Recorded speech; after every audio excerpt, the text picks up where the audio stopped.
Good morning class. Hindi online class में आप सबका बहुत बहुत स्वागत है।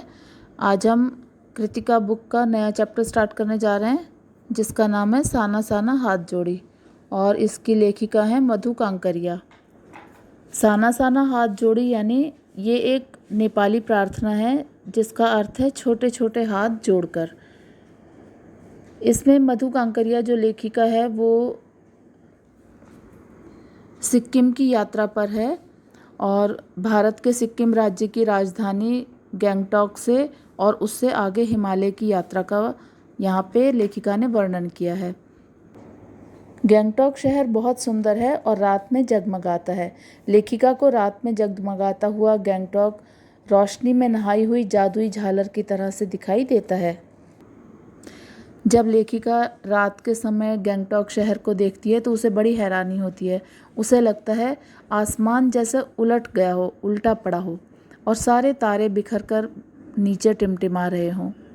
ये रात की रोशनी में जगमगाते गैंगटॉक शहर का बहुत ही मनोहारी दृश्य लेखिका देखती है और मंत्रमुग्ध हो जाती है। धीरे धीरे सुबह होती है। लेखिका ने सुबह ही नेपाली प्रार्थना सीखी थी। एक नेपाली युवती ने उसे ये प्रार्थना सिखाई थी, तो वो प्रार्थना जो है धीरे धीरे गुनगुनाने लगती है। साना साना हाथ जोड़ी गर्दहु प्रार्थना हाम्रो जीवन तिम्रो कौशली, जिसका अर्थ है छोटे छोटे हाथ जोड़कर प्रार्थना कर रही हूँ कि मेरा सारा जीवन अच्छाइयों को समर्पित हो।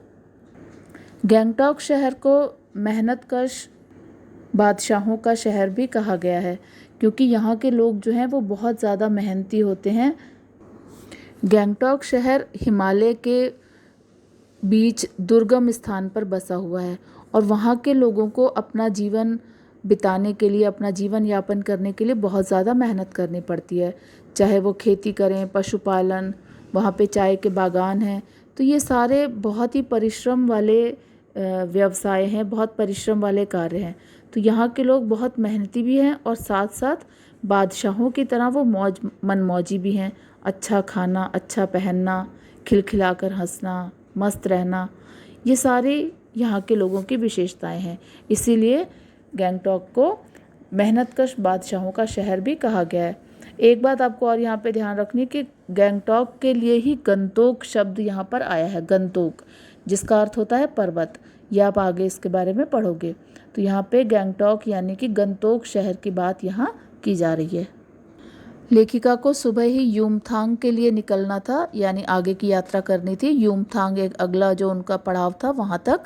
लेखिका के मन में कंचनजंगा की चोटी देखने की लालसा थी और इसी कारण से वो उठते ही खिड़की की तरफ भागी क्योंकि वहाँ से उसको जो कंचनजंगा की चोटी थी वो दिखाई देनी थी। कंचनजंगा की चोटी हिमालय की सबसे बड़ी चोटी है, तो वहाँ पे उसको बादलों के कारण कंचनजंगा की जो चोटी तो दिखाई नहीं दी, लेकिन वहाँ पे उसने तरह तरह के खिले हुए फूलों को अवश्य ही देखा। एक शब्द इसमें आया है अतीन्द्रियता। जब आप सेकंड पैराग्राफ पढ़ोगे, मेरे भीतर बाहर सिर्फ शून्य था और थी अतीन्द्रियता में डूबी रोशनी की वह जादुई झालर। अतीन्द्रियता का मतलब होता है इंद्रियों से परे, यानी हमारे सोचने समझने की क्षमता जहाँ पे ख़त्म हो जाती है, बिल्कुल हम सम्मोहित हो जाते हैं, जैसे हिप्नोटाइज हो जाते हैं। कुछ इस तरीके से ही स्थिति थी लेखिका की भी जब वो ऐसी जादुई देखती है कि झालरों की तरह से ऐसे आसमान उल्टा पड़ा है, तो वो बिल्कुल सम्मोहित हो जाती है। युमथांग गैंगटॉक से 149 किलोमीटर दूर था, यानी 149 किलोमीटर दूर था। रास्ते में लेखिका देखती है कि सफ़ेद पताकाएं एक कतार में लगी हुई हैं और वो सोचती है कि ये पता नहीं ऐसी पताकाएं क्यों लगाई हैं।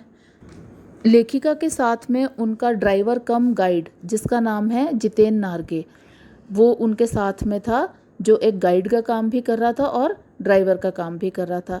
ये एक अच्छे गाइड की विशेषता होती है कि अगर उसको आसपास के सब जिस भी क्षेत्र में वो अपना कार्य कर रहा है वहाँ की पूरी भौगोलिक स्थिति, प्राकृतिक स्थितियाँ, सब कुछ उसको अच्छे तरीके से मालूम होना चाहिए।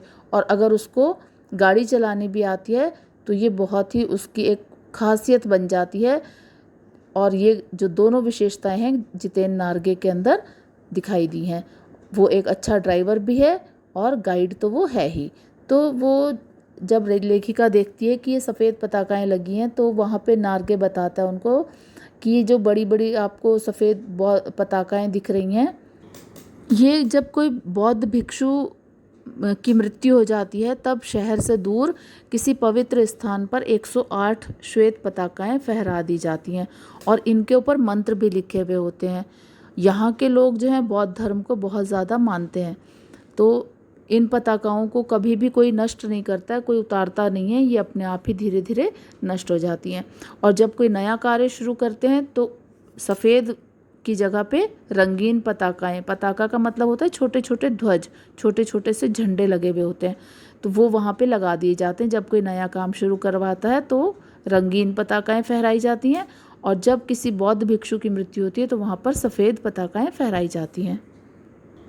लेखिका को जीप में लगी हुई दलाई लामा की तस्वीर भी दिखाई देती है और वो उसको ये ध्यान आता है कि उसने और भी कई सारी दुकानों पर दलाई लामा की तस्वीर देखी थी।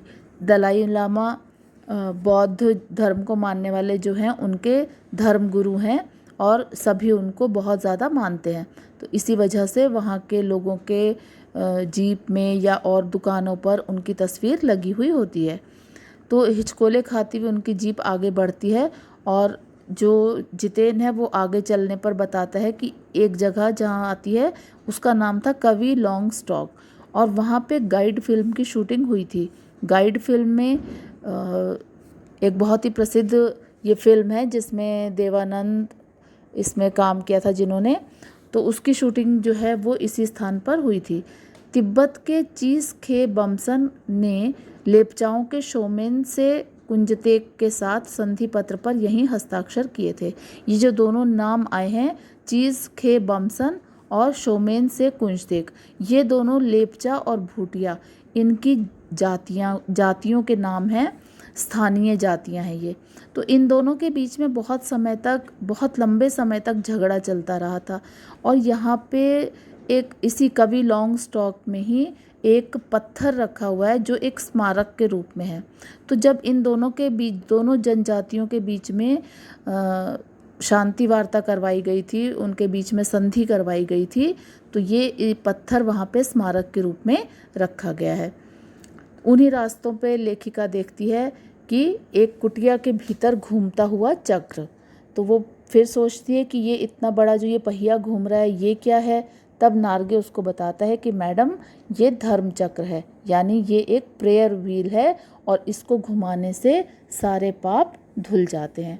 तो ऐसा हालांकि हो नहीं सकता कि हम किसी प्रेयर व्हील को घुमाएं और उसको जो है किसी धर्म चक्र को हम घुमाएं और हमारे सारे पाप धुल जाएं, लेकिन लेखिका भी यही बात सोचती है कि चाहे मैदान हो या पहाड़, चाहे कितनी भी हम वैज्ञानिक प्रगतियां कर लें, कितना भी हम आगे बढ़ जाएं, लेकिन फिर भी इस देश की जो आत्मा है वो एक जैसी है। लोगों की आस्थाएं, लोगों का विश्वास या अंधविश्वास, पाप पुण्य की अवधारणाएं और कल्पनाएं सब एक जैसी हैं। यानी चाहे हम पहाड़ के रहने वाले हों या हम मैदानी इलाके में रहते हों, भारत देश के लोगों की चाहे कितनी भी अलग अलग हर जगह पे रहने वाले लोग किसी भी धर्म को माने, चाहे कैसा भी उनका धर्म हो, लेकिन सबकी पूरे भारत की आत्मा जो है वो एक ही है।